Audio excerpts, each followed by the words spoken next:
ఆదికాండము 37 అధ్యాయము 28వ వచనాన్ని చూడండి ప్రతి ఒక్కరు.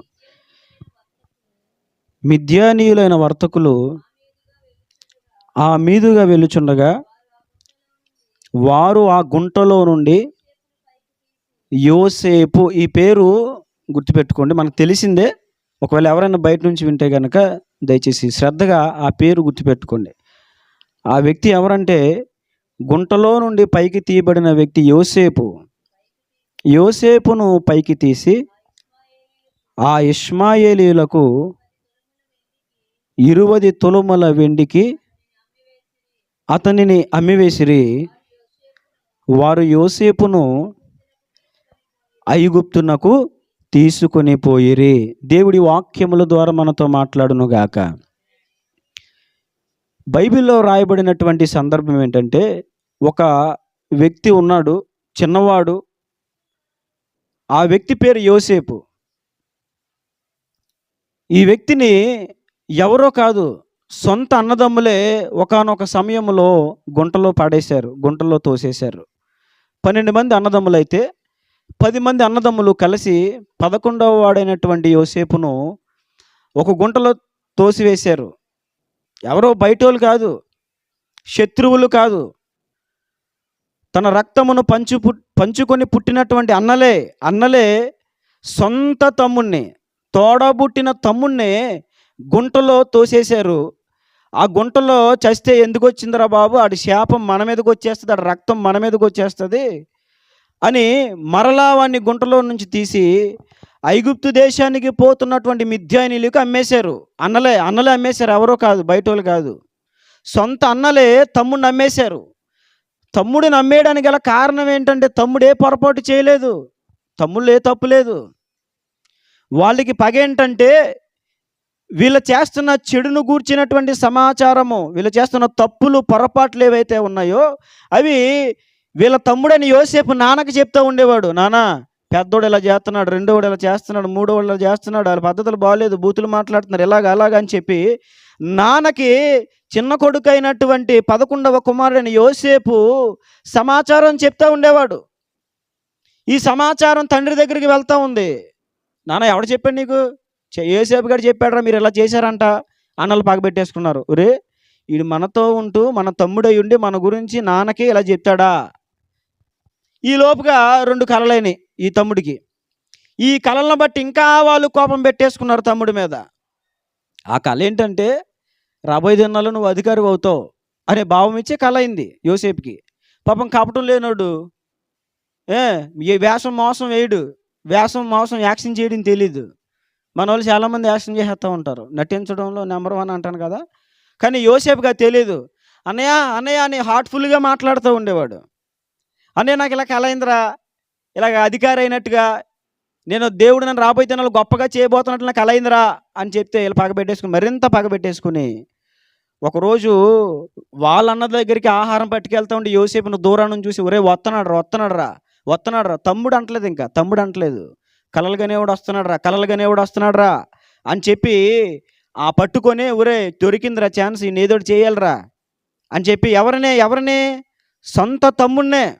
సొంత తమ్ముణ్ణి అన్యాయముగా కొట్టి గుంటలో పడేసి, మరలా పెద్దన్న, ఒరే మనలో చేయడం కరెక్ట్ కాదురా, మన తమ్ముడే కదా, వాడి రక్తదోషం మన మీదకి వస్తుంది, కనీసం ఏదో అమ్మేద్దాంరా అంటే మొత్తానికి మరలా పైకి తీసి ఆ సొంత తమ్ముడిని, అన్నయ్య వద్దని, నేనేం చేశాను అన్నయ్య అని మాట్లాడినా సరే అమ్మేశారు. ఇప్పుడు ఐగుప్తు దేశానికి వెళ్ళిపోయాడు. మిద్యానీయులు ఐగుప్తు దేశానికి తీసుకెళ్ళిపోయి ఐగుప్తు దేశంలో ఉన్న ఒక ఐగుప్తునికి అమ్మేశారు యోసేపుని. ఇప్పుడు తన బ్రతికేంటంటే బానిసగా ఒకరింట్లో పని ప్రారంభించాడు. యోసేపు యొక్క ప్రారంభ దశ అది. ఈ రాత్రి 3 భక్తుల కోసం నేను మీకు జ్ఞాపకం చేయాలనుకుంటున్నాను. 3 భక్తుల యొక్క ప్రారంభ దశ, వారి ముగింపు దశ. వారి ప్రారంభ దశ ఎలా ఉంది, వారి ముగింపు ఎలా ఉంది? ప్రారంభంలో వాళ్ళు ఎలా ఉన్నారు, ఆ తర్వాత ముగింపు కాకపోయినా ఆ తర్వాత దినములు గడుస్తున్న కొలది, సంవత్సరములు గడుచుచున్న కొలది వారి స్థితిగతులు ఎలా మారిపోయాయి. కొన్ని మాటలు నేను మీకు చెప్తాను. వారి స్థితిగతులు ఎలా మారాయో కూడా మనం ఈ రాత్రి వినబోతున్నాం. ఇప్పుడు యోసేపు పరిస్థితి ఏంటి? ఒక బానిస బ్రతుకు, బానిస పిల్లవాడిగా ఐగుప్తు దేశంలో ఫొతేఫరు ఇంట్లో బ్రతుకుతున్నాడు. ఇక అక్కడ ఏది పెడితే తినాలి, ఎక్కడ పడుకోమంటే అక్కడ పడుకోవాలి, ఏది చెప్తే అది చేయాలి. సిట్ అంటే సిట్టు, స్టాండ్ అంటే స్టాండ్, రన్ అంటే రన్, వాక్ అంటే ఇక వాళ్ళు ఏది చెబితే అది చెయ్యాలి యోసేపు. ఎందుకో తెలుసా? ఇప్పుడు ఇంట్లో లేడు, తల్లిదండ్రుల సంరక్షణలో లేడు. ఇప్పుడు ఎక్కడున్నాడు యోసేపు? ఐగుప్తు దేశంలో ఒక బానిసగా అమ్మబడ్డాడు. తల్లిదండ్రులకు దూరం అయిపోయాడు, అన్నదమ్ములకు దూరం అయిపోయాడు, అన్నలే అమ్మేశారు. ఇలాంటి బ్రతుకు, ఏమీ చేయలేని బ్రతుకు. ఒక విధంగా చెప్పాలంటే ఒక వస్తువు లాంటి జీవితం. మన ఫోన్ కొనుక్కొని మనం ఇష్టం వచ్చినట్టు మాటలు వాడుకుంటాం కదా. మనం ఏది చెప్తే అది ఇది చెయ్యాలి, మనం ఎలా నొక్కితే ఇది అలా పని చేయాలి. పని చేయకపోతే అయితే నేలకైతే కొడతాం, లేదంటే పాడేస్తాం.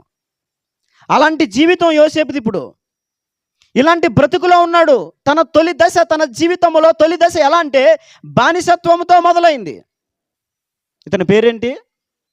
యోసేపు. చూడండి, సమూయేలు గ్రంథం 3వ అధ్యాయం 1వ వచనం. మొదటి సమూయేలు 3వ అధ్యాయం 1వ వచనం.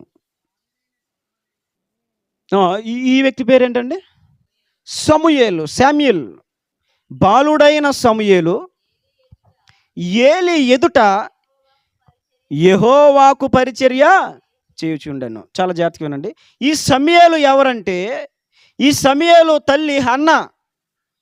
ఈ సమూయేలు తల్లి అయినటువంటి హన్నాకి చాలా కాలం పిల్లలు లేరు. ఆమె ప్రార్థన చేసింది, ప్రభా నాకు కుమారునిస్తే వాడిని పరిచర్యకి ఇచ్చేస్తాను, వాడిని పరిచర్యకి ఇచ్చేస్తానయ్యా. అయ్యా నాకు కుమారునిస్తే ఇదిగో నీ పరిచర్యకి ఇస్తాను, నేను మొక్కుబడి చేసుకుంటున్నాను అని మొక్కుబడితో కూడిన ప్రార్థన దేవుని సన్నిధిలో ఆవిడ చేసింది. దేవుడు ఆ మొరవిని ఆమెకు ఒక కుమారుని ఇచ్చాడు. ఆ కుమారుని పేరు సమూయేలు. ఈ కుమారుడు ఇప్పుడు దేవుని మందిరములో, యెహోవా మందిరములో పరిచర్య చేస్తున్నాడు. దేవుని మందిరములో పని చేస్తున్నాడు. అదే సమయంలో దేవుని మందిరానికి అప్పుడు యాజకుడుగా ఉన్న ఏలీకి కూడా పరిచర్య చేస్తున్నాడు. ఇతనికి కూడా ఇప్పుడు తల్లిదండ్రులు లేరు. తల్లిదండ్రులు తీసుకొచ్చి, నానా నీ బ్రతుకు కాలం అంతా ఇక్కడే ఉండాలిరా, ఇక్కడే నువ్వు సేవ చేయాలి, నీ చావు అయిన బ్రతికేని ఇక్కడే అని చెప్పేసి అక్కడ విడిచిపెట్టేసి వెళ్ళిపోయారు. ఇతనికి తల్లిదండ్రులు లేరు. తన బ్రతుకు కాలం అంటే ఏంటో తెలుసా? మందిరం తలుపులు తీయాలి, మందిరం తలుపులు వేయాలి, దీపం ఆరిపోకుండా చూసుకోవాలి. రే సమూయేలా, అయ్యా రే నీళ్ళు పట్టరారా, ఏలీ గారు నీళ్ళు పట్టరా, చేతి మీద పోయి కడుగు, రే ప్లేట్లు కడగరా, రే తొడరా, వాకలు తొడు.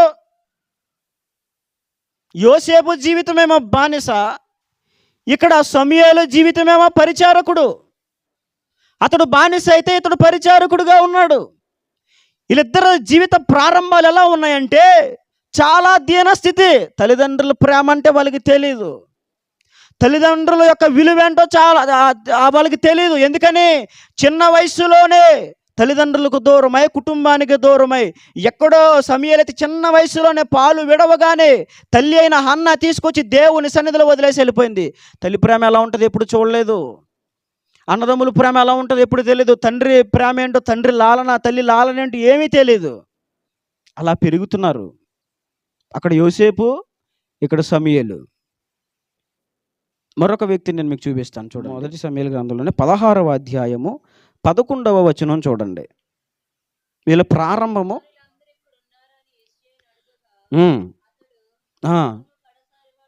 ఇంకను కడసారి వాడు ఒకడు ఉన్నాడులే, ఆడు గొర్రెలు కాసుకుంటున్నాడు. వాడు ఏం చేస్తున్నాడు? గొర్రెలు కాసుకుంటున్నాడు. యోసేపు ఏం చేస్తున్నాడు? ఐగుప్తు దేశంలో బానిసగా బ్రతుకుతున్నాడు. సమూయేలు ఏం చేస్తున్నాడు? తల్లిదండ్రులకు దూరమై ఆ మందిరంలో పరిచారకుడిగా, ఏలీ చేతుల మీద నీళ్లు పోసే పరిచారకుడిగా ఉన్నాడు. ఇక్కడ ఒక వ్యక్తి కనిపిస్తున్నాడు. ఆ వ్యక్తి పేరు డేవిడ్. ఈ వ్యక్తి గొర్రెలు కాసుకుంటున్నాడు. ఇతను కూడా ఎంత దయానీయమైనటువంటి పరిస్థితి అంటే, ఒకరోజు ప్రవక్త వాళ్ళ ఇంటికి వచ్చి, యెషయా, ఈ దావీదు గారు తండ్రి పేరు యెషయి, బాబు యెషయి, ఇదిగో నీ కొడుకులో ఒకరినే దేవుడు అభిషేకించి, ఒకసారి నీ కొడుకులందరిని తీసుకురా అంటే, తండ్రి అవునయ్యా అని చెప్పి పెద్దోడిని, చిన్నోడిని, 3, 4, 4 అందరిని తీసుకొచ్చేసాడు. ప్రభు అంటారు ప్రవక్తతో, నేను ఇతను కోరుకోలే. ఒకడు మొదటోడు వచ్చాడు, నేను కోరుకోలేదు అంటున్నాడు దేవుడు. రెండో వాడు వచ్చాడు, నేను కోరుకోలేదు అంటున్నాడు దేవుడు. మూడో వాడు వచ్చాడు, నేను కోరుకోలేదు అంటున్నాడు దేవుడు. నాలుగో వాడు వచ్చాడు, నేను కోరుకోలేదు అంటున్నాడు దేవుడు. ఇలాగ ఇంచుమించుగా 6-7 వచ్చేసారు నేను కోరుకోలేదని. అప్పుడు యెషయితో ప్రవక్త అన్నాడు, యెషయా నీకు ఇంతమంది కొడుకులు ఇంకెవరు లేరా అంటే, తండ్రి అంటాడు, ఉన్నాడు కడసారుడు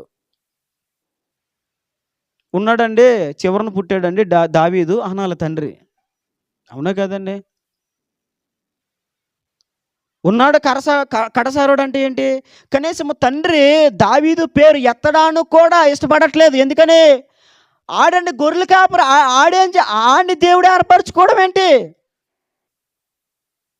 యోసేపు జీవితం చూస్తే ఐగుప్తులో బానిస, సమూయేలు జీవితం చూస్తే మందిరంలో పరిచారకుడిగా, ఏలికి పరిచారకుడిగా ఉన్నాడు. ఇక్కడ దావీదు జీవితం చూస్తే ఇతడు ఒక గొర్రెల కాపరిగా పనిచేసుకుంటున్నాడు. ఆ గొర్రెలు మేపుకుంటా, ఆ పొలాల్లో, ఆ చేలల్లో, అరణ్యాల్లో తిరుగుతూ, అదవుతుంది ఆ పొదల్లోకి వెళ్ళిపోయిన గొర్రెలు లాక్కుంటా, వాటిని మేపుకుంటా తిరుగుతూ ఉన్నాడు. వీళ్ళ ముగ్గురు ప్రారంభ దశ మనం ఆలోచిస్తూ ఉంటే చాలా దయనీయంగా కనిపిస్తూ ఉంటుంది. చాలా దీనస్థితి, గొర్రెలు మేపుకోవడం, పరిచర్య చేయడం, పరిచారకుడుగా ఉండడం, ఒక బానిసగా బ్రతకడం, ఇవన్నీ కూడా చాలా దీనస్థితులు. వారి జీవిత ప్రారంభాలు చాలా దీనంగా ఉన్నాయి. అయితే అద్భుతం ఏంటంటే తర్వాత వారి స్థితిగతులు మారిపోయినాయి. ఏమైపోయినాయండి? వారి స్థితిగతులు మారిపోయినాయి. చూడండి, మరలా మొదటి నుంచి వద్దాం. యోసేపు దగ్గరికి వెళ్దాం. మరలా ఆదికాండం 41వ అధ్యాయము 44వ వచనాన్ని చదవండి. 41, 44. మరియు చూడండి. మరియు ఫరో యోసేపుతో, ఫరోను నేనే, అయినను నీ సెలవు లేక ఐగుప్తు దేశమంతటను, చూడండి అక్కడ, ఏ మనుష్యుడును తన చేతినైనను కాలినైనను, అక్కడ ఏమంటున్నాడండి? యోసేపుతో ఫరో నేనే, అయినను నీ సెలవు లేక ఐగుప్తు దేశమంతటను ఏ మనుషుడును తన చేతినైనను కాలినైనను ఎత్తకూడదు. మరియు ఫరో యోసేపునకు జప్నప్తా నెహు అను పేరు పెట్టి అతనికి ఓను యొక్క యాజకుడైన ఫొతేఫరు కుమార్తెయగు అసెనతు నిచ్చి పెండ్లి చేశాను. యోసేపు బయలుదేరి ఐగుప్తు దేశమంతటా సంచరించెను. యోసేపు ఐగుప్తు రాజైన ఫరో ఎదుట నిలిచినప్పుడు 30 సంవత్సరములు గలవాడై ఉండెను. ఇక్కడ చూడండి, సీన్ మారిపోయింది. బానిసగా ఐగుప్తు దేశానికి వెళ్ళిపోయినటువంటి యోసేపు, ఐగుప్తు దేశంలో ఒక రాజు ఉన్నాడు ఐగుప్తు దేశానికి, అతని పేరు ఫరో. అతను అంటాడు యోసేపుతో, యోసేపు పేరుకి నేను ఫరోనే, నేను రాజునే, కానీ నీ సెలవు లేకుండా నా రాజ్యంలో ఒకడు కాలు కానీ చెయ్యి కానీ ఎత్తడానికి వీలు లేదు. అంటే ఏంటి? ఈ దేశం మీద నేను అధికారిగా చేస్తున్నాను. ఐగుప్తు దేశానికి అమ్మబడినటువంటి ఒక యోసేపు, బానిసగా అమ్మివేయబడినటువంటి యోసేపు, అన్నల చేత త్రోసివేయబడి, అన్నల చేత గుంటలో వేయబడి, అన్యాయముగా కొట్టబడి మిద్యానీలకు అమ్మబడినటువంటి యోసేపు, బానిస బ్రతుకుతున్నటువంటి యోసేపు ఒకానొక సమయం వచ్చేసరికి ఐగుప్తు దేశానికి అధికారిగా మారిపోయాడు. రాజు స్థానాన్ని భర్తీ చేసేసాడు. ఒక బానిస ఎక్కడ, రాజు ఎక్కడ? బానిసగా బ్రతికే ఈ వ్యక్తి తర్వాత రాను తన జీవితం చూస్తే ఒక రాజు అయిపోయాడు రాజ్యానికి. ఎంత బలమైన రాజ్యం అయిపోయాడో తెలుసా? ఆ రాజ్యంలో ఎనీ పర్సన్, ఎవరైనా సరే కాలు చెయ్య ఎత్తాలంటే యోసేపు మాట జారీ చేయాలి. యోసేపు మాట జారీ చేస్తేనే తప్ప ఒకళ్ళ కాళ్ళు కానీ చెయ్యి కానీ ఎత్తడానికి వీల్లేదు. అంటే ఏమైంది? తన స్థితి మారిపోయింది. ఏమైపోయిందండి? ఇప్పుడు సమూయేలు దగ్గరకు వద్దాం రండి. సమూయేలు గ్రంథము, దయచేసి తీయండి బైబిల్, 3వ అధ్యాయము 20వ వచనం చూడండి. చూడండి. కాబట్టి సమూయేలు యెహోవాకు ప్రవక్తగా స్థిరపడినని దాను మొదలుకొని బెయేర్షెబా వరకు దేవునికి మహిమ కలుగునుగాక. సమూయేలు యెహోవాకు ప్రవక్తగా స్థిరపరచబడినని దాను మొదలుకొని బెయేర్షెబా వరకు ఇశ్రాయేలీలందరూ తెలుసుకొనిరి.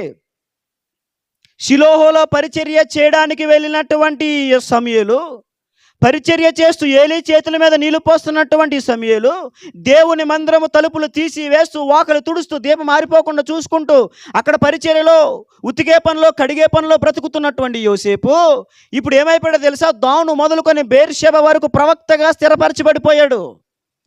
దాను మొదలుకొని బెయేర్షెబా వరకు అంటే ఏంటి? కొన్ని దేశాలకు ప్రవక్తగా స్థిరపడిపోయాడు. ఎవరు? పరిచర్య చేసే ఒక వ్యక్తి. యోసేపు జీవితాన్ని గమనించినప్పుడు అతడు బానిసగా బ్రతికి ఐగుప్తు దేశానికి రాజు అయిపోయాడు. ఈ సమూయేలు పరిచారకుడిగా బ్రతికి ఇప్పుడు దాను మొదలుకొని బెయేర్షెబా వరకు ప్రవక్తగా. అంటే వీళ్ళిద్దరు స్థితిగతులు మొదట చాలా దీనంగా ఉన్నాయి. మొదట వాళ్ళ స్థితులు చాలా చిన్నవి, కానీ ఇప్పుడు వాళ్ళ స్థితులు ఏమైపోయినాయి? మారిపోయినాయి. వారి పేరు దేశములో మారి మ్రోగిపోతుంది. వారి స్థాయి పెరిగింది. వారి మాట బలమైనదిగా మారిపోయింది. ఒక్క మాట జారీ చేస్తే ఏది మాట్లాడితే రాజ్యములది చేస్తారు ప్రజలు. ఒకడు కాలు ఎత్తాలన్నా, ఒకడు కాలు దించాలన్నా వారి ఆజ్ఞ లేనిదే ఏది జరగదు. అంత కెపాసిటీ దేవుడు వారికి ఇచ్చేసాడు. నేను చివరగా దావీదు గురించి కూడా మీకు జ్ఞాపకం చేస్తాను. రండి, మొదటి దినవృత్తాంతాల గ్రంథము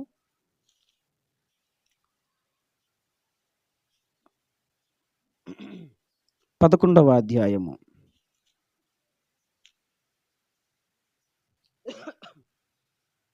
3వ వచనం చూడండి. ఇశ్రాయేలీయుల పెద్దలందరూ హెబ్రోనులోనున్న రాజునొద్దకు రాగా దావీదు హెబ్రోనులో చేసెను.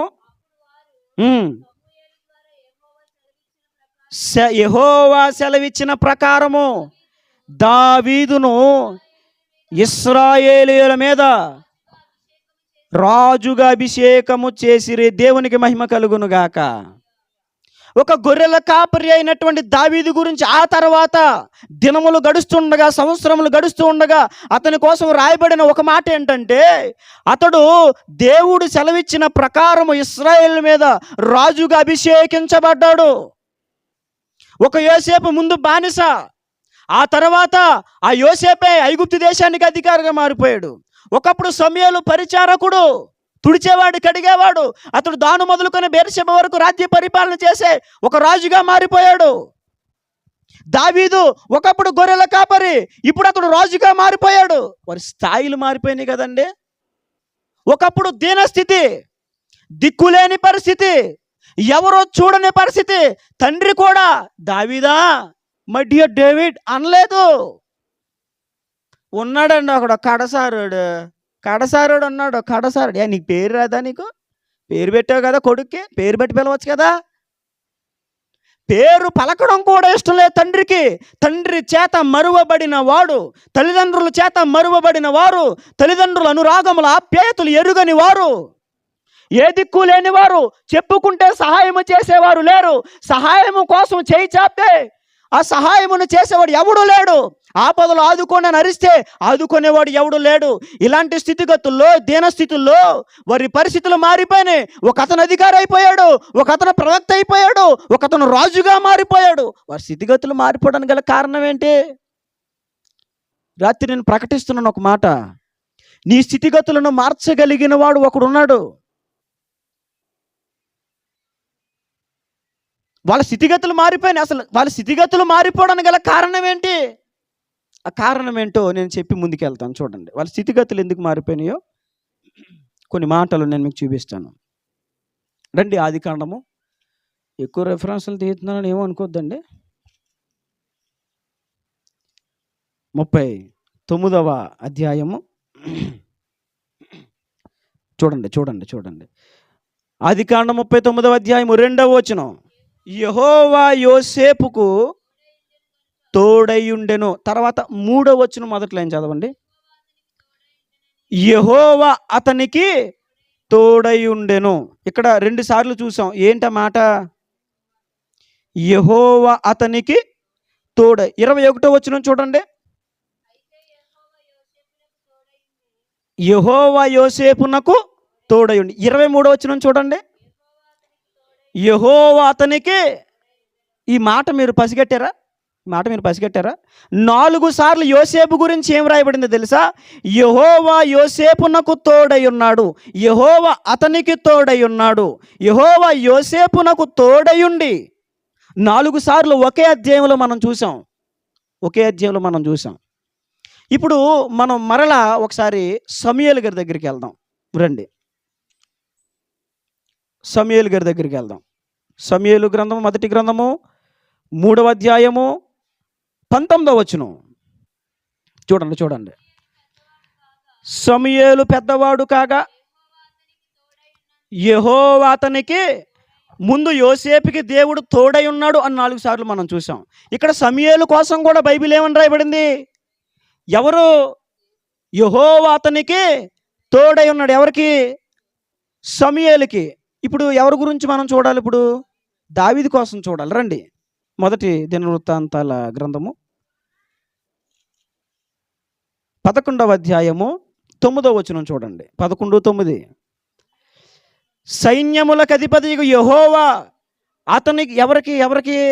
దావీదునకు తోడయుండగా దావీదు ఈ ప్రకారము అంతకంతకు అది కూడా కూర్చుండెను. దేవునికి మహిమ కలుగును గాక. ఒకప్పుడు బానిసగా బ్రతికినటువంటి యోసేపు అధికారిగా మారిపోవడానికి, ఒకప్పుడు పరిచారకుడుగా ఉన్నటువంటి సమూయేలు ప్రవక్తగా స్థిరపరచబడ్డానికి, ఒకప్పుడు గొర్రెలు కాపరిగా ఉన్నటువంటి దావీదు రాజుగా మార్చబడడానికి గల కారణాలు ఏంటంటే వారు ముగ్గురికి కూడా దేవుడు తోడై ఉన్నాడు. ఎవరికి దేవుడు తోడై ఉంటాడో, ఎవరు తమ జీవితాల్లో దేవుని సహాయమును వేడుకుంటారో, ఎవరైతే దేవుణ్ణి కలిగి ఉంటారో వారి స్థితిగతులు మారిపోతాయి. నువ్వు ఏ పరిస్థితిలో ఉన్నా, ఏ దీనస్థితిలో ఉన్నా, నీ స్థితిగతులను మార్చగలిగిన వాడు ఒకరు ఉన్నాడు. ఆయన నేను ప్రకటిస్తున్న నజరేయుడని యేసుక్రీస్తు. దేవునికి మహిమ కలుగును గాక. అన్నదమ్ములు త్రోసేశారని, బంధువులే వెలవేశారని, నాన్న వారే కాదన్నారని, నమ్మించి మోసం చేశారని ఎంతో మంది కృంగిపోతూ ఉంటారు. అలాంటి వారికి దేవుడి రాత్రి ప్రకటిస్తున్న ఒక వార్త ఏంటంటే, దేవుడు నీకు తోడై ఉంటే నీ స్థితిగతులు మారిపోతాయి. దేవునికి మహిమ కలుగును గాక. ఒకప్పుడు దీనస్థితిలో ఉన్నాడు యోసేపు, ఒకప్పుడు దీనస్థితిలో ఉన్నాడు దావీదు, ఒకప్పుడు దీనస్థితిలో ఉన్నాడు సమూయేలు.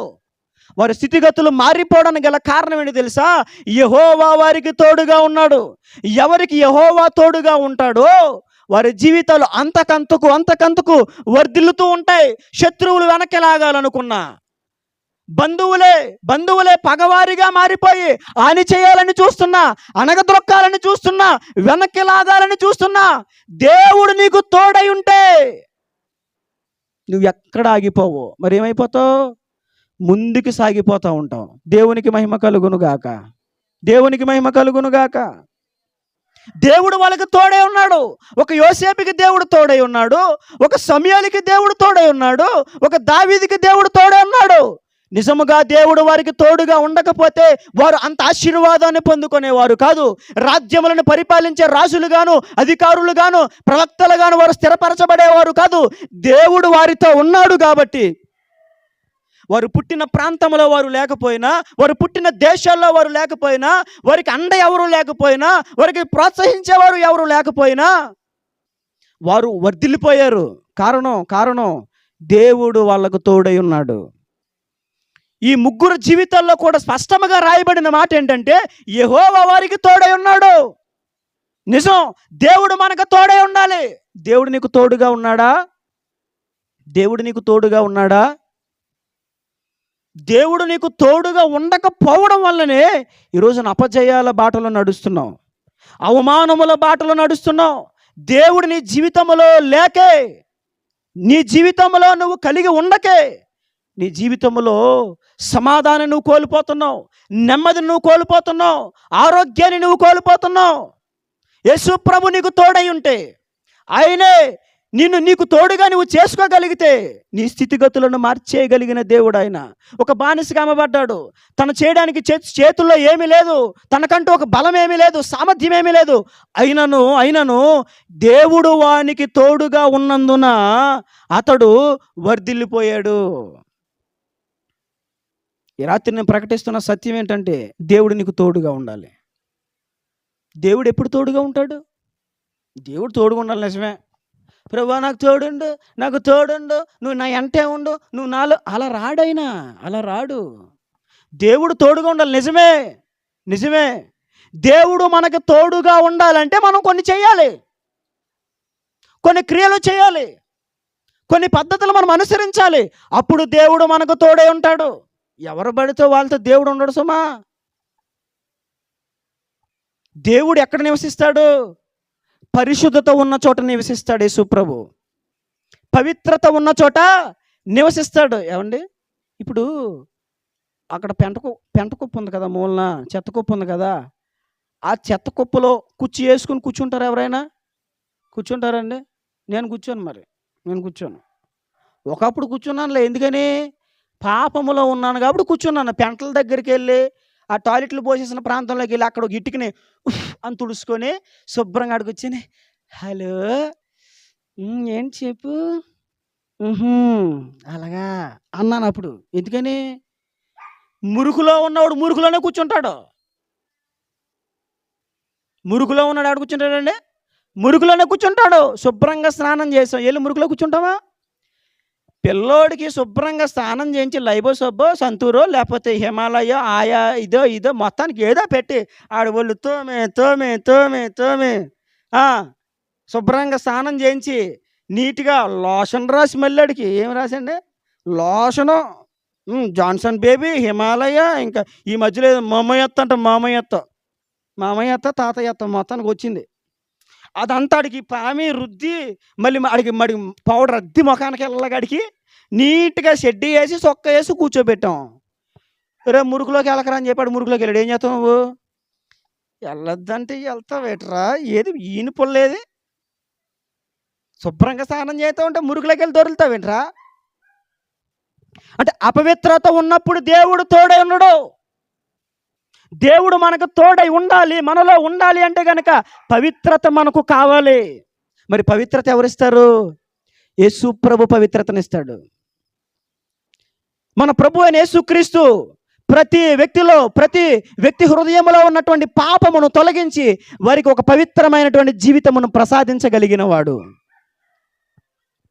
నీలో పవిత్రతను కోరినవాడు, నీకు పవిత్రతను దయచేసేవాడు కేవలం ఒకే ఒక్కడు, ఆయనే నజరేయుడైన యేసు. ఆయనే దేవుడు, ఆయనే లోకరక్షకుడు.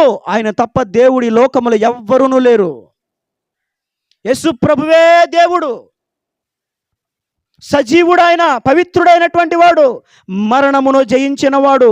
నాలో పాపమున్నదని మీలో ఎవడైనా స్థాపించగలడా అని ప్రపంచానికి సవాలు విసిరినవాడు పవిత్రుడైన ఆయనే నీ హృదయమును పవిత్రపరచగలడు. నీ హృదయం ఆయన ద్వారా పవిత్రపరచబడితే ఆయన నీకు తోడై ఉంటాడు. ఆయన ఒక్కసారి నీకు తోడై ఉండడం ప్రారంభిస్తే నువ్వు ఏ స్థితిగతుల్లో ఉన్నా, నువ్వు దీన స్థితిలో ఉన్నా, నువ్వు అవమానాల్లో ఉన్నా, నువ్వు భయంకరమైన రోగాల్లో ఉన్నా, ఏ దీన పరిస్థితుల్లో నువ్వు జీవిస్తున్నా, నీ జీవితం ఒక చెత్త కుప్పగా మారిపోయినా, పనికిరాని వస్తువుగా నీ జీవితం మారిపోయినా, ఆ పనికిరాని వస్తువు అయినటువంటి నీ జీవితమును తీర్చి మరలా దాన్ని ఒక అందముగా మలచగలిగిన వాడు, తీర్చదిద్దగలిగిన వాడు, చెక్కగలిగిన వాడు నేను ప్రకటిస్తున్న ప్రభు అయిన యేసుక్రీస్తు. దేవునికి మహిమ కలుగును గాక. ఒకప్పుడు దీనులే యోసేపు, ఒకప్పుడు దీనుడే సమూయేలు, ఒకప్పుడు దీనుడే దావీదు. కానీ వారి జీవితాలు మారిపోవడానికి గల కారణం ఏంటో తెలుసా? వారి స్థాయిలు మారిపోవడానికి గల కారణం ఏంటో తెలుసా? వారి స్థితిగతులు మారిపోవడానికి గల కారణం ఏంటో తెలుసా? వారికి దేవుడు తోడే ఉన్నాడు. ఈ రాత్రి నీకు కూడా దేవుడు తోడే ఉండాలంటే కొన్ని పనులు చేయాలి. ఆ పనులు ఏంటో నేను చెప్తాను, ఫటాఫట్ ముగించేస్తాను. చూడండి, ఇర్మియా గ్రంథము 15వ అధ్యాయము. ఆ దేవుడు నీకు కూడా తోడుగా ఉండాలంటే నువ్వేం చేయాలి? 19వ వచనం 20వ వచనం చూడండి. కాబట్టి యెహోవా ఇలాగు సెలవిచ్చాను. ఉమ్. తిరిగి రప్పింతును. చూడండి చూడండి చూడండి, ఇది చాలా ప్రాముఖ్యమైన విషయం. ఇది చాలా ప్రాముఖ్యమైన విషయం. ఏవి నీచములో, ఏవి ఘనములో నీవు గుర్తుపట్టిన ఎడల. చదువు చదువు చదువు అమ్మా.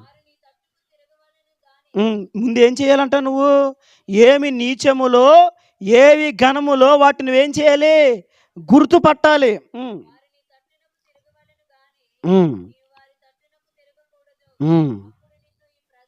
చూడండి చూడండి చూడండి. అప్పుడు అప్పుడు అప్పుడు ఎప్పుడు ఏవి నీచమైనవో, ఏవి ఘనమైనవో వాటిని గుర్తుపడితే అప్పుడు నిన్ను, ఈ జనులను పడగొట్టజాలని ఇత్తడి ప్రాకారముగా నేను నియమించెదను.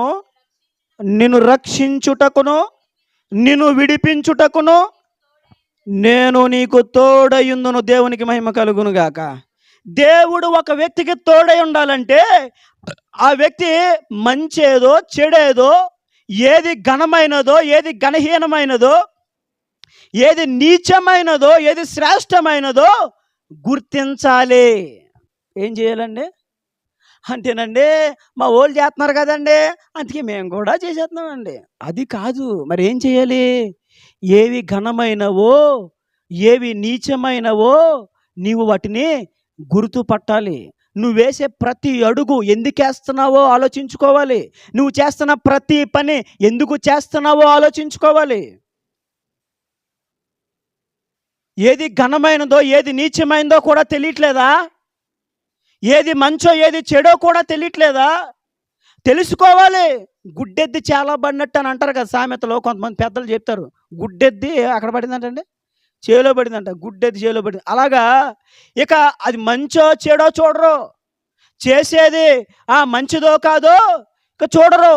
ఎవరో చెప్పారో చేసుకెళ్ళిపోవడమే. దేవుడు నీకు ఎప్పుడు తోడై ఉంటాడంటే ఏది నీచమైనదో, ఏది ఘనమైనదో పసిగట్టు. సినిమా చూస్తున్నాం, సినిమా నీచమైందా ఘనమైందా గుర్తుపట్టు. వ్యర్థ ఆరాధన చేస్తున్నాం, అది మంచిదో చెడ్డదో గుర్తుపట్టు.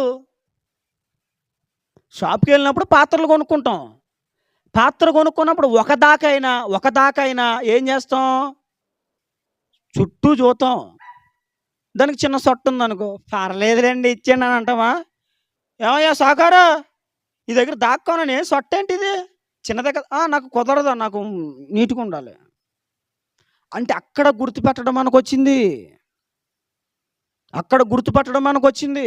ఫోన్ కొనుక్కున్నప్పుడు స్క్రీన్ మీద చిన్న గీత ఉందనుకో, ఏమయ్యా సారోయ్ ఏంటి గీత ఏంటి ఫోన్ మీద, నాకు వద్దు. అక్కడ గుర్తుపట్టడం తెలిసింది. 2 రూపాయలు పెన్ను కొన్నప్పుడు ఆ పెన్ను కొనుక్కున్నట్టుగా జోబులో పెట్టుకుని వచ్చేస్తామా? ఏం చేస్తాం? ఇలా తీసి కాగితం, ఇలాగే కాగితం ఏంటి రాయట్లేదేంటి, ఇది ఇంకో పెన్నే, 2 రూపాయల పెన్నాక జోబులు పెట్టుకుని వచ్చేచ్చు కదా. కుదరదు. అక్కడ కూడా గుర్తుపడుతున్నాం. కూరగాయల షాప్కి వెళ్ళినప్పుడు ఏమయ్యా కేజీ వంకాయలే, వేస్తున్నాను అని చెప్పి పుచ్చి వంకాయలు వేసేస్తున్నాడు అనుకో, లేదు ఏ వంకాయలని వేసి అని అంటామా? ఓయ్ ఓయ్ ఓయ్ ఓయ్ పుచ్చి వంకాయలు వేస్తున్నాడు, నాకు వద్దు, నాకు అన్ని మంచి లేతగా. ఈరోజు వచ్చిందా, ఫ్రెషేనా? నా భార్య అంటది, ఏమండి బెండకాయలు లేతగునలే చూసుకోండి, నాకేం చూడడం రాదు. పొద్దున్న తోటకూరకి వెళ్తున్న భార్య అండి, లేతగా ఉంటే తీసుకురండి. ఈలోపు మా మరదలు ప్రసన్న అంటుంది, బావగారు నన్ను నిలమంటారా, ఎందుకని నాకు రాదు కదా. ఎక్కడ ముదరైతే ఇచ్చేస్తాను నీళ్ళ బాధ, నాకు లేతదేదో ముదరదేదో పసిగట్టడం తెలీదు. అది ఈవిడ అంటుంది, నన్ను నిలమంటారా బావగారు అంటుంది. ఈవిడ పసిగట్టడం నాకు తెలీదు. మనం ఏం చేస్తాం? బీరకాయలు కొన్నాను, లేతకుందా లేదా, ఇరువు చూపించా. అవసరమైతే సేదుగా ఉందా తీగుందా, ఇలా నాకి కొంచెం అంతా, సేది బీరకాయ తీసేయి, మంచి బీరకాయ ముద్ర బీరకాయలు పెట్టుకున్నావేంటి? పిల్లవాడిని ఒక స్కూల్లో జాయిన్ చేసినప్పుడు ఏ స్కూల్ అయినా పర్వాలేదని జాయిన్ చేస్తావా? చేయవు కదా, మరి ఏం చేస్తావు? ఎక్కడ స్టాఫ్ ఫ్యాకల్టీ బాగుందో, ఎక్కడ మంచి విద్య ఉందో, ఎక్కడ బాగా చదువు చెప్తారో అవన్నీ చూసి ఆ స్కూల్కి ఒక నాణ్యత ఉంటే, మంచి ప్రవర్తన కలిగిన టీచర్స్ ఉంటే, అక్కడ మంచి క్రమశిక్షణ ఉంటే ఆ స్కూల్లో పిల్లల్ని జాయిన్ చేస్తాం. అంతేగాని బడి చుట్టూరు గోడలేని స్కూల్లోని, చుట్టూ గోడలేని స్కూల్లో సరైన మ్యాటర్ లేని బడిలోని ఓ పాఠం చెప్తే మ్యాటర్ ఇంకో పాఠం చెప్పడం, ఓ సార్ వస్తే ఇంకోసారి రావడం, ఆ బడిలో చేస్తాం, మనము చేరుతాం పిల్లల్ని? లేదు. చేర్చినప్పుడు ఏ స్కూలు మంచిదని ఆలోచిస్తాం. కానీ ఈ రోజున ప్రతి ఒక్కరూ చేస్తున్న పొరపాటు ఏంటి తెలుసా? దేవునిని ఆరాధించేటప్పుడు గుర్తించలేకపోతున్నారు. నేను ఆరాధిస్తున్నటువంటి దైవము ఎలాంటి దైవము? నేను ఆరాధిస్తున్న దైవములో దైవముకున్న క్వాలిటీస్ ఉన్నాయా? ఒక దైవానికి ఉండాల్సిన క్వాలిటీస్ ఏంటో తెలుసా? పవిత్రత, యథార్థత, నీతి. ఇవి ఒక దైవములో ఉండాలి. త్యాగము చేయగలిగినటువంటి మనసు ఉండాలి. దైవములో జ్ఞానం ఉండాలి. సర్వవ్యాపి అయి ఉండాలి. సర్వ ప్రపంచము ఎరిగిన వాడై ఉండాలి. దైవం అంటే మరణమును జయించిన వాడై ఉండాలి. దైవం అంటే పాపమును జయించిన వాడై ఉండాలి. అప్పుడు దైవం. దేవుడు నీకు తోడై ఉండాలంటే ఏది ఘనమైనదో, ఏది నీచమైనదో నీవు దాన్ని గుర్తుపట్టాలి. ఎవరో ఏదో చెప్పారని చేసేస్తూ ఉంటాం మనం. ఎవరో ఏదో చెప్తే చేయడం కాదు, నీవు గుర్తుపట్టాలి. ఏది మేలైనది, ఏది ఘనమైనది, ఏది ఖ్యాతి కలిగినది, ఏది లాభకరమైనది, ఏది క్షేమమును కలిగించేది నీవు ఆలోచించాలి. కానీ ఈ రోజున చేసేవాళ్ళు ఉన్నారా? ఏ కూరగాయలైనా పర్లేదు వేసేయండి అని అన్నాం. కానీ దేవుడి దగ్గరకు వచ్చేసరికి ఏ దేవుడైనా ఒకటేనండి. కూరగాయల షాప్ దగ్గర అంటాం ఆ మాట. ఏ దేవుడైనా ఎక్కడంటాం? కూరగాయల షాప్ దగ్గర మాట అనం. ఇది ఏ వంకాయని వేసేయండి అని అన్నాం. కానీ ఇక్కడికి వచ్చేసరికి, దేవుడి దగ్గరికి వచ్చేసరికి ఏ దేవుడైనా ఒకటి కాదు, యేసే దేవుడు. దేవునికి మహిమ కలుగునుగాక. ఇది మనం ఆలోచించాలి. యేసు ప్రభువే నిజమైన దేవుడు. ఆయనే జీవము కలిగిన దేవుడు. సర్వ మానవాళి పాప పరిహారార్థమై తన రక్తమును చిందించిన వాడు యేసు ప్రభు ఒక్కడే. ఆయనే నిజదేవుడు. మరణమును, కామ, క్రోధ, మదమత్సర్యములను అణచినవాడు, జయించినవాడు యేసు ప్రభు ఒక్కడే. ఆ యేసు ప్రభు నీకు తోడుగా ఉండాలంటే ఏది ఘనమైనదో, ఏది నీచమైనదో నువ్వు గుర్తించాలి. అంటేనండి మా పెద్దలు అలా వెళ్ళిపోయారండి, మేము అలాగే వెళ్ళిపోతున్నాండి. పెద్దలు వెళ్ళిపోతే నువ్వు వెళ్ళిపోవడం కాదు. ఏది ఘనమైనదో, ఏది నీచమైనదో నువ్వేం చేయాలి? పసిగట్టాలి. అది మనం పసిగట్టం. ఏది మంచిదో, ఏది చెడో మనం తెలుసుకోవాలి. ఈ లోకంలో ఏది మంచో, ఏది చెడో తెలియట్లేదా? తెలుసు కదా. ఒక బండి కొనుక్కున్నప్పుడు, లేదా ఒక కారు కొనుక్కున్నప్పుడు ఏది మంచిదో, ఏది మనకి పనికొస్తుందో, ఏది బిల్ట్ క్వాలిటీ బాగుంటుందో, మైలేజ్ ఏది బాగా వస్తుందో, ఏది నాణ్యంగా ఉంటుందో ప్రతీది కూడా మనం ఏం చేస్తాం? చూసుకుంటాం. అదే విధముగా మనం ఇక్కడ కూడా ఏం చేయాలండి? చూడాలి. ఎప్పుడైతే మనము చూస్తామో అప్పుడు వాటిని గుర్తుపట్టగలుగుతాం. అప్పుడు ఆ దేవుడు మనకు తోడై ఉంటాడు. దేవునికి మహిమ కలుగునుగాక. ఆయన మనకి తోడై ఉండాలి అంటే బైబిల్ చెప్తున్న సత్యం, ఏవి ఘనమైనవో, ఏవి నీచమైనవో మనము గుర్తుపట్టాలి. అంతేకాదు, ఆ దేవుడు మనకు తోడై ఉండాలంటే ఏం చేయాలో చివరగా ఒక మాట నేను చెప్పి ముగిస్తాను. చూడండి, ఫిలిప్పీలకు రాసిన పత్రిక 4వ అధ్యాయము. ఫిలిప్పీలకు రాసిన పత్రిక 4వ అధ్యాయము 9వ వచనం. మరియు మీరు నా వలన ఏవి నేర్చుకొని అంగీకరించుతారో, నా యందున్నట్టుగా ఏవి వింటిరో, ఏవి చూచితిరో అట్టి వాటిని చేయుడి. అప్పుడు సమాధానకర్తయగు దేవుడు మీకు తోడై ఉండును. దేవునికి మహిమ కలుగును గాక. ఆ దేవుడు మనకు తోడై ఉండాలంటే మనం ఏం చేయాలి? ఆయన ఏమి చెప్పారో, ఆయన ఏమి చేయమన్నారో అవి చెయ్యాలి. ఏమి చెప్పారో వాటిని మనము పాటించాలి. ఎవరికి దేవుడు తోడై ఉంటాడో? ఆయన మాట వినని వారికి దేవుడు తోడై ఉంటాడా? ఎవరైతే ఆయన మాట వింటారో వారికే దేవుడు తోడుగా ఉంటాడు. ఒక యోసేపు దేవుని మాటని వినేవాడు. సమూయేలు దేవుని మాటని వినేవాడు. దావీదు దేవుని మాట వినేవాడు. కాబట్టి దేవుడు వారికి తోడై ఉన్నాడు. ఈ రాత్రి ఆ దేవుడు నీకు తోడై ఉంటే గనక నీ స్థితిగతులు మారిపోతాయి. ఎందుకో తెలుసా? నీ స్థితిగతులను మార్చగలిగిన వాడైనా, నీ పరిస్థితులను మార్చగలిగిన వాడు, చనిపోయిన వారిని కూడా సహితము తిరిగి లేపగలిగిన వాడైనా, సర్వశక్తి కలిగిన దేవుడు. ఆ దేవుని తోడు నీకు కావాలా? అయితే నీవు రాత్రి కొన్ని పనులు చేయాలి. అదేంటంటే, ఏవి ఘనమైనవో ఏవి నీచమైనవో నువ్వు గుర్తుపట్టాలి. ఏది ఘనమైంది ఏది నీచమైంది నువ్వు గుర్తుపట్టాలి. అంతేకాదు, వాక్యము దేవుడు చెప్తున్న ప్రతి మాట నీవు వినాలి. దాన్ని నువ్వు గైకోవాలి. వారు గైకొనేవారు కాబట్టే దేవుడు వారికి తోడై ఉన్నాడు. దేవుడేంటో నా ప్రార్థన వింటలేదండి, దేవుడేంటో నేను చెప్పినది ఆలకించట్లేదండి, దేవుడేంటో మా జీవితంలో కార్యం చేయట్లేదండి. ఏమో, ఒకవేళ నీవు ఆయన మాట వినడం లేదేమో. దేవుని మాట నీవు వినగలిగితే ఆయన నీకు తప్పకుండా తోడుగా ఉంటాడు. తండ్రి ఏ కొడుకుని ప్రేమిస్తాడు? ఏ కొడుకు పక్షముగా ఉంటాడు? ఏ కొడుకు తోడుగా ఉంటాడు? మాట విన కొడుకే తోడుగా ఉంటాడు. ఆ కొడుకు పక్షంగానే ఉంటాడు. మాట విననే కొడుకు పక్షముగా ఉండడు. మాట వినని కొడుకు తోడుగా ఉండడు తండ్రి. ఒరే, నీ వల్ల నాకు అవమానం రా, నీ వల్ల నా పేరు పోయిందిరా. మరి భూ సంబంధమైన తండ్రులే మనము నీచముగా బ్రతికితే, నీచమైన పనులు చేస్తే మనకు తోడుగా ఉండరు కదా. మరి పరలోకమందు ఉన్నటువంటి తండ్రి మనం నీచముగా బ్రతికితే, నీచమైన వాటి మీద దృష్టి పెడితే మనకు తోడుగా ఉంటాడా? ఉండడు. ఆయనే నీకు తోడై ఉండాలంటే ఏవి ఘనమైనవో ఏవి నీచమైన నువ్వు గమనించాలి, గుర్తుపట్టాలి. గుర్తుపట్టడం నేర్చుకోవాలి. ప్రతి విషయంలో చాలామంది ఎవరు ఏది చెప్తే తినేస్తారు, కానీ గుర్తుపట్టరు. ఏం చేయరండి? గుర్తుపట్టరు. ఇందాక ఒక ఆవిడ వచ్చింది ఇటువైపు, సోదమ్మా సోదే అంట వచ్చింది. పిలిచాను ఆవిడ, అమ్మ ఇలా రా అమ్మ అని పిలిచాను. ఏంటమ్మా సోది చెప్తావా? నా చెప్తాను. ఇందాక చెప్పాను, 50 రూపాయలు ఇస్తే చెప్తాను అంటుంది ఆవిడ. నేను ఇస్తాను, ముందు చెప్పు.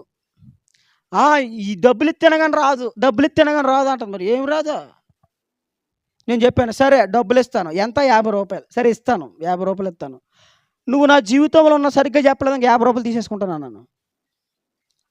సరే అందావిడ. చెప్పాను. మొదలెట్టింది, నువ్వు ఐశ్వర్యవంతుడు అయిపోతావు, నువ్వు ఇలాగ అయిపోతావు, నువ్వు మూడు అంతస్తుల బిల్డింగ్ కట్టేస్తావు. అయిపోయాక అన్నా, నువ్వు చెప్పిందంత అబద్ధం అన్నాను. నువ్వు చెప్పిందంత అబద్ధమమ్మా, నేను 3 అంతస్తుల బిల్డింగ్ కట్టాలని ఎప్పుడు అనుకోలేదు. నా హృదయంలో ఉన్నది వేరు, నువ్వు చెప్పింది వేరు. నా డబ్బులు నాకు ఇచ్చే అన్నాను, ఇచ్చేసింది. నేను 3 అంతస్తుల బిల్డింగ్ ఎప్పుడు కట్టను? నా హృదయంలో ఉన్న ఆలోచన ఏంటో తెలుసా? నేను పెద్ద విశాలమైన మందిరం కట్టాలి, స్టేజ్ వెనకాల నాకు ఇల్లు ఉండాలి. నా ఇల్లు కనబడకూడదు, పైకి కిందే ఉంటుంది, స్టేజ్ వెనకాల ఉంటుంది నాకు ఇల్లు. పెద్ద విశాలమైన మందిరం ముందు ఉండాలి. ఇది నా ప్లాన్. నువ్వు 3 స్టేజ్ బిల్డింగ్ అన్నాడు, నువ్వు అబద్ధం చెప్పేసిన డబ్బులు నాకు ఇచ్చేసింది. ఎందుకని ఆవిడకి అర్థమైపోయింది. నేను నిజమే చెప్పాను, నిజమే. నువ్వు మళ్ళీ అబద్ధం ఆడకో, నేను సేవకుణ్ణి, నేను అబద్ధం ఆడతానా ఏంటి? నేను 3 అంతస్తుల బిల్డింగ్ కట్టనని చెప్పానా? విశాలమైన, నేను సేవకుని, నాకు మందిరం కావాలి, నాకు బిల్డింగ్లతో పనే ఉంది. నువ్వు అబద్ధం చెప్పిన డబ్బులు నాకు ఇచ్చింది, తీసేసుకున్నా. చివరికి ఆవిడ తేలింది ఏంటంటే, మరి ఏదో చేయకపోతే డబ్బులు ఎలా వస్తాయి బాబు అంటుంది ఆవిడ. మరి అలా చెప్పు. సరేలే తీసుకో, 50 రూపాయలు ఏదైనా కొనుక్కొని ఇచ్చేసాక అదవుతుందండి ఇలాగా. కానీ మన వాళ్ళు ఏం చేస్తారు? సోదమ్మ అమ్మా ఓయమ్మా వెళ్ళరా కూర్చో, నా చెప్పవా, చెయ్యివి, డబ్బులు ఇవి, ఇదిగా. అవునా, అలాగా. ఏవి నీచమైనవో ఏవి ఘనమైనవో గుర్తుపట్టడం తెలీదా? ఎవరో చెప్తారు, గాలి తిరిగేస్తుంది ఇంట్లో. ఎవరో గాలి తిరిగేస్తుందంటే వీళ్ళేం చేస్తారు? అమ్మ తిరిగేస్తుందా? అమ్మ గాలి ఎందుకు తిరిగేద్ది? గాలి ఎప్పుడు తిరుగుతుంది? ఫ్యాన్ అయితే గాలి తిరుగుతుంది. అవునే కదా! ఫ్యాన్ అయితే గాలి తిరుగుతుంది, తుఫాన్ అయితే గాలి తిరుగుతుంది. ఏం తిరిగేస్తుందంట? గాలి ఏం తిరగదు, నీ బుర్ర తిరిగేస్తుంది. ఏవి ఘనమైనవో ఏవి నీచమైనవో గుర్తుపట్టడం చేతకాలేదు చాలామందికి. అమ్మ పిల్లి ఎదురొస్తే వెళ్ళిపోకూడదు. పిల్లి ఎదురొచ్చిందనుకో ఇంకా ఆ రోజు ప్రయాణం ఆగిపోద్ది. చచ్చిపోయిన శవం తీసుకొస్తున్నారు వీళ్ళు ఎక్కడ ఆగిపోతారు స్తంభాల్లాగా. కరెంట్ స్తంభాల్లాగా ఇలాగ సైకిల్ తొక్కివాడు కూడా ఎలా తొక్కివాడు ఎలా దిగిపోయేలాగా ఆగిపోతాడు. ఎందుకని? ఎదురెళ్తే చచ్చినోడు వీళ్ళు దూరిపోతాడేమో ఇప్పుడు, మరి నాకు తెలియదు. అదవుతుందండి. ఏవి ఘనమైనవో ఏవి నీచమైనవో గుర్తుపట్టవా? బైబిల్ చెప్తున్న సత్యం, నీవు ఏవి ఘనమైనవి ఏవి నీచమైనవి నువ్వు గుర్తుపట్టడం నేర్చుకుంటే సర్వాధికారి అయిన దేవుడు, నిజమైన దేవుడు, బలమైన దేవుడు, జీవము కలిగిన దేవుడు నీకు తోడుగా ఉంటాడు. దేవునికి మహిమ కలుగును గాక. గుర్తుపట్టడం నేర్చుకో. ఎవరో దారిపోయే వాళ్ళు చెప్పిన మాటలన్నీ నేడం కాదు. అదిగో బిలే అక్కడ నిమ్మకాయ మిరపకాయలు పసుపు వేసేసారు, అక్కడ తొక్కగా తన్నుకుంటూ వెళ్తాను దాన్ని. ఒక సేవకుడు చెప్పాడండి, ఆయన ఒక చోట పరిచర్య చేయడానికి వెళ్ళి ఇటువైపు అపార్ట్మెంట్లో అద్దుకుంటూ ఉంటే అటువైపు అపార్ట్మెంట్లో ఉన్న ఒకడు ఈయన్ని భయపెట్టడానికి రోజుకు ఒక నిమ్మకాయ పసుపు రాసి ఇసిరివాడంట. అసలు ఈయన వెళ్ళిన కొత్త, పాపం సేవ లేదు, సరిగ్గా రాబడి ఉండేది కాదు. ఆడు ఈ అపార్ట్మెంట్లకి, ఈ పాస్టర్ గారి అపార్ట్మెంట్లకి నిమ్మకాయ ఇసరగానే ప్రభా నీకు స్తోత్రం, ఒక నిమ్మకాయ కడుక్కొని శుభ్రం కట్ చేసుకుని నిమ్మకాయ నీళ్ళు కలుపుకుని తాగిపోడండి ఆయన. మనం ఏం చేస్తాం? అయ్యి బాబు తొక్కకో చేయటకు బాబా. ఇప్పుడు ఎవరు రావాలా? ఎవడో రావాలి ఇప్పుడు కదా. ఇలా ఆలోచించుకుంటూ పోతూ ఉంటే ఎవరైనా చనిపోయారు అనుకో, చనిపోయిన వారి ఇంటికి వెళ్ళరు చాలామంది. ఎందుకని? మైలండి. మైలా ఏంటి? మైలేంటి? ఎవరు చెప్పండి నీకు మైలని? మైలంటే ఏంటి అంటే అదేమో గమ్మ అతుక్కుపోద్దా వెళ్తే? మైలని చెప్పి చాలామంది చచ్చిపోయిన ఇంటికి వెళ్ళరండి. చచ్చిపోయి వాళ్ళు బాధపడతా ఉంటే వీళ్ళ మైలని వాళ్ళ ఇంటికి వెళ్తే ఏమండిపోద్దండి వీళ్ళకి? అసలు నీ గుండెలోనే ఉంది అసలు మైలు. పాపం అంతా ఎక్కడుందండి? గుండెలో ఉంది. ఈ మైలు వదలగొట్టుకోవడం మానేసి చచ్చిపోను. మళ్ళీ వింతగా కొంతమంది అక్కడికి వెళ్ళి రాగానే ఎక్కడికే ఆ శ్మశాన వాకిటికి వెళ్ళి ఆ శవాన్ని కప్పెట్టి లేదా కాల్చి దహనం చేసి వచ్చిన తర్వాత వీళ్ళు ఇప్పుడు ఏం చేస్తారు? ఇంట్లోకి రారు, ముందు ఏం చేస్తారు? తలస్నానం చేసి ఎందుకని నువ్వు ఇంట్లోకి వెళ్తే చచ్చినోడు నీతో వచ్చి ఇంట్లోకి వచ్చేస్తాడా? ఇక ఇలా చెప్పుకోవాలంటే ఒకటి కాదు, బోల్డ్ అని ఉన్నాయి. అదవుతుందండి, బోల్డ్ అని ఉన్నాయి. ఏది చెప్తే అది నమ్మేయడమే. చాలామంది కొంతమంది ఆడు ఎక్కడ ఉంటాడో తెలియదు, ఆడికి ఏమైపోయిందో తెలియదు. ఈలోపు నేను కూర్చొని అంటాడు, నేను దేవుడిని అంటాడు. ఈలోపు వీళ్ళందరూ ఏం చేస్తారు? దేవుడు వెళ్ళిసాడు అని వెళ్ళిపోతూ ఉంటారు. ఎక్కడికి? మనిషి దేవుడు ఎలా అవుతాడు? మొన్న న్యూస్లో చూశానండి, కామం తల్లి అంట. ఏం తల్లి అండి ఆవిడ? కామము తల్లి. అది మరి చెప్పకూడదు కానీ చెప్తున్నాను, మరి తప్పదు. ఎందుకని? ఈరోజున ఏవి ఘనమైనవో ఏవి నీచమైనవో చాలామంది గుర్తుపట్టట్లేదు. కామము తల్లి అంట. ఆవిడ బొమ్మ, ఆవిడ అంగానికి వచ్చి అన్నీ పోస్తున్నారు. ఆవిడ అంగానికి పోస్తున్నారు. ఏంటి? ఏవి నీచమైనవో ఏవి ఘనమైనవో వాటిని మనం గుర్తుపట్టాలి. దేవుని మాట నువ్వు వినాలి, దాన్ని అనుసరించాలి. అప్పుడు దేవుడు నీకు తోడుగా ఉంటాడు. ఒక్కసారి దేవుడు నీకు తోడుగా ఉండడం ప్రారంభిస్తే నీ స్థితిగతులు మారిపోతాయి. బలహీన పరిస్థితుల్లో ఉన్నటువంటి, దీన స్థితిలో ఉన్నటువంటి ఒక సమూయేలు, యోసేపు, దావీదు, వీళ్ళు ఆ స్థితిగతుల్లో కూడా దేవుని మాట విన్నారు. ఏవి ఘనమైనవో ఏవి నీచమైనవో గుర్తుపట్టారు. పొతీఫరు భార్య అంటది, ఓ లవ్లీ యోసేపు, ఓ please come, I love you అంటుంది. యోసేపు ఏం చేశాడు? ఐ లవ్ యూ టూ అన్నాడా? మనోళ్ళకి ఛాన్స్ వస్తే ఏది, మనోళ్ళకి మిస్డ్ కాల్ వస్తే చాలు. అమ్మాయి చేసిందంటావా? అమ్మాయి హలో అమ్మాయి స్వరం వీడికి వినబడితే ఈడి కడుపంతా సల్లగైపోతూ ఉంటది. యోసేపు దినదినము ఆమె ప్రేరేపిస్తున్నప్పటికీ కూడా ఏం చేశాడు యోసేపు? ఏది ఘనమైనదో గుర్తుపట్టాడు. ఛీ! నీచమైన పాపము చేయడానికి దిగజారిపోతే నా స్థితి నేను కోల్పోతాను. నా సాక్ష్యం నేను కోల్పోతాను. ఆ దేవుడిచ్చిన వాగ్దానం నేను కోల్పోతాను. ఆ దేవునికి నేను దూరం అయిపోతాను. ఏ దేవుడైతే నాకు తోడుగా ఉన్నాడో, ఏ దేవుడైతే ఈ స్థితి వరకు నన్ను తీసుకొచ్చాడో ఆ దేవునికి నేను దూరం అయిపోతాను. కాబట్టి పాపమునకు ప్రేరేపిస్తాను. ఈ స్త్రీ పాపములో నేను పడకూడదు. నా పవిత్రతను నేను ఏది ఘనమైనదో ఏది నీచమైనదో గుర్తుపట్టడం తెలీదా? ప్రేమిస్తూ ప్రేమిస్తూ ప్రేమ మాయలో పడిపోయి అది ఘనమైందని అనుకుంటున్నావా? అది ప్రేమ కాదు. ప్రేమ కాదు, అది కామము, శరీర ఉద్రేకం. అది కామవాంఛలు తీర్చుకోవడానికి ఏర్పడిన ఒక లోక సంబంధమైన సాతాను సంబంధమైన ఒక మార్గం అది. ఈ రోజున ఏవి ఘనమైనవో ఏవి నీచమైనవో గుర్తుపట్టేవాళ్ళు లేరు. చాలా జాగ్రత్త. చాలామంది పిల్లలు గేమ్స్ ఆడుతూ ఉంటే ఫోన్లు పిల్లలకు వదిలేస్తున్నారు. చాలామంది పిల్లలు కార్టూన్స్ చూస్తూ ఉంటే ఆ టీవీలు అలా పెట్టేసి వదిలేస్తున్నారు. చాలా జాగ్రత్త, పిల్లలు చెడిపోతున్నారు. ఒక పిల్లవాడికి ఘనమైనదేదో నీచమైనదేదో నేర్పించడం తండ్రిగా చేత కాకపోతే ఇంక ఎందుకు? ఈ రోజున పిల్లలు చాలామంది పాడైపోవడానికి గల కారణం అదే కదా. ఏది ఘనమైందో ఏది నీచమైందో చిన్నప్పటి నుంచి తల్లిదండ్రులైన వారు పిల్లలకు నేర్పాలి. మా నాన్నగారు టీవీ దగ్గరికి వెళ్ళామా మేము, ఫుట్బాల్, ఏ బాల్ అది, ఫుట్బాల్ ఆడేయడం. ఇంకా టీవీ దగ్గర మేము కనబడ్డామా ఇంకా ఎవరే అని ఇంకా అరవడం కూడా లేదు. వెనకాల నుంచి వచ్చి జుట్టు పట్టుకొని లాగి కింద పడేసి గుద్ది తన్ని ఇక ఒక్క తన్నుకి ఇక ఇంట్లో తేలివోలు వెళ్ళి. ఎక్కడండి? ఇంట్లో తేలివోలం. సినిమా చూసామా, డ్యాన్స్, ఒకరోజు డ్యాన్స్ ప్రోగ్రాం చూస్తున్నాడు. ఆడెవడు గాలిలో ఎగురుతున్నాడు. ఆడు ఇళ్ళలాగా అంటున్నాడు. అదేదో పాట, అది ఈ కొత్త కొత్త పాటలన్నీ వచ్చేసినాయి కదండి ఈరోజు. గాల్లో తేలినట్టుంది, మేఘాల్లో మీటింగు అన్నాడు ఒకడు. తేనెపట్టు రాయ కొడితే మరి అలాగా ఇలాగా అంటున్నాడు. అదవుతుందా? ఇవన్నీ ఏంటండి పాటలు. ఇడికి ఎలా ఉందంటే గాల్లో తేలినట్టుందంట. నిజంగా గాల్లో తేలేవనుకో పరదేశం ప్రియులారు అంతేక. ఇలాంటి పాటలన్నీ వచ్చేసి ఈ రోజున ఆడెవడు ఎల్లగా అంటుండే. ఒకసారి నేను కూర్చొని నేను కూడా మెల్లగా ఎల్లగా యాక్షన్ చేసేస్తాను తెలియకుండా. ఈలో మా నాన్నగారు వచ్చారు. మా నాన్నగారు చూపించారు డ్యాన్స్ ఏంటో. అసలు డ్యాన్స్ ప్రోగ్రామ్ అంటే ఏంటో మా నాన్నగారు చూపించారు నాకు. పిల్లలకి టీవీలో ఏది పడితే చూపించొద్దు.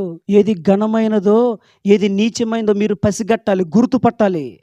గుర్తుపట్టి పిల్లలకి ఘనమైన వాటిని మీరు నేర్పాలి. ఘనమైన వాటిని వారికి మీరు అలవర్చాలి. దేవుని మాటకు లోబడేటట్లుగా వారి హృదయాలు త్రిప్పాలి వారి హృదయాలు. అప్పుడు దేవుడు మనకు తోడై ఉంటాడు. ఒక యోసేపు జీవిత స్థితిగతులు మారిపోవడానికి, ఒక సమూయేలు జీవిత స్థితిగతులు మారిపోవడానికి, ఒక దావీదు జీవిత స్థితిగతులు మారిపోవడానికి దేవుడు వారికి తోడై ఉండడమే. ఆ కారణమును బట్టి వారి స్థితిగతులు మారిపోయినాయి. ఆ దేవుడే నీకు తోడై ఉండాలంటే గుర్తుపట్టి రాత్రి నుంచి ఏది మంచిది ఏదో ఏది చెడు నీకు తెలియట్లేదా? తెలిసి కూడా నువ్వు చెడులో ఎందుకు బ్రతుకుతున్నావు? పాపం మీద పరిశుద్ధత నీకు తెలియట్లేదా? తెలిసి కూడా పాపంలో ఎందుకు బ్రతుకుతున్నావు? ఏది నిజమో ఏది అబద్ధమో నీకు తెలియట్లేదా? తెలిసి కూడా అబద్ధంలో ఎందుకు బ్రతుకుతున్నావు? ఏది వెలుగో ఏది చీకటో నీకు తెలియట్లేదా? తెలిసి కూడా చీకట్లో ఎందుకు బ్రతుకుతున్నావు? ఘనమైన వాటిని నువ్వు కోరుకో, శ్రేష్టమైన వాటి మీద దృష్టి పెట్టు. ఎవరో చెప్తే చేసేయడం కాదు, దానికోసం అన్వేషణ చేయి, స్టడీ చేయి. ఇది నేను చేయడం మంచిదా కాదా? ఇంట్లోకి వెళ్ళినప్పుడు కుడికాలెట్టు ఎడం కాలెట్టు ఏమైపోతుంది? ఆడు కుడికాలు లేదు, పరిస్థితి ఏంటండి? కుడికాలు ఎట్టాలి, ఒకడికి కుడికాలు లేదు, ఎడంకాలు ఒకటే ఉంది. ఇప్పుడు ఆడి పరిస్థితి ఏంటి? ఆడి ఇంట్లోకి రానవ్వా? అర్థమవుతుందండి? ఇవన్నీ ఏంటండి? ఇవి సెంటిమెంట్లు. ఇవన్నీ సెంటిమెంట్లు. దయచేసి ఎవరేమనుకోద్దామా? ఉన్న సత్యాలు చెప్తున్నాను, ఉన్న యథార్థాలు చెప్తున్నాను. ఇలా చెప్పుకుంటూ పోతే అనేకమైన నీచమైన కార్యములు చేసేవారు ఈ భూమి మీద అనేకులు ఉన్నారు. ఎవరో ఒక వ్యక్తి నేను బాబానని చెప్పుకుంటూ తన దగ్గరకు వచ్చిన వారిని చితక్కొట్టేస్తున్నాడండి. మన యూట్యూబ్లో చూశాను. పట్టుకొని వంగదీసి గుద్ది లాగి జుట్టుపట్టును ఇలాగా దులిపేస్తున్నాడు ఆవిడ్ని. అయినా ఆవిడ మాత్రం అలాగే కూర్చుంది. ఎందుకని? హ్మ్. ఆ మాత్రం అర్థం అవ్వట్లేదా? దేవుడు తన్నుతాడా? దేవుడు కొడతాడా మనుషుల్ని? ఎంత భయంకరమైనటువంటి పరిస్థితుల్లో ఉంది లోకం. ఏవి ఘనమైనవో, ఏవి నీచమైనవో ఈ రాత్రి మనం గుర్తుపట్టాలి. దేవుని మాటను వినడమే కాదు, మనము దాన్ని తూచా తప్పకుండా పాటించాలి. అప్పుడు జీవాధిపతి అయిన దేవుడు, సర్వాధికారి అయిన దేవుడు, మరణమును జయించిన దేవుడు, పవిత్రుడైన దేవుడు నీకు తోడై ఉంటాడు. అలాంటి కృపై రాత్రి దేవుడు ఇక్కడ ఉన్న మనకును, ఈ వాక్యం విన్న ప్రజలందరికీ తోడై నడిపించును గాక. ఆమేన్. దేవుడు తన దివ్య వాక్కును మన వినికిడిలో దీవించి ఫలింపచేయును గాక. ఆమేన్.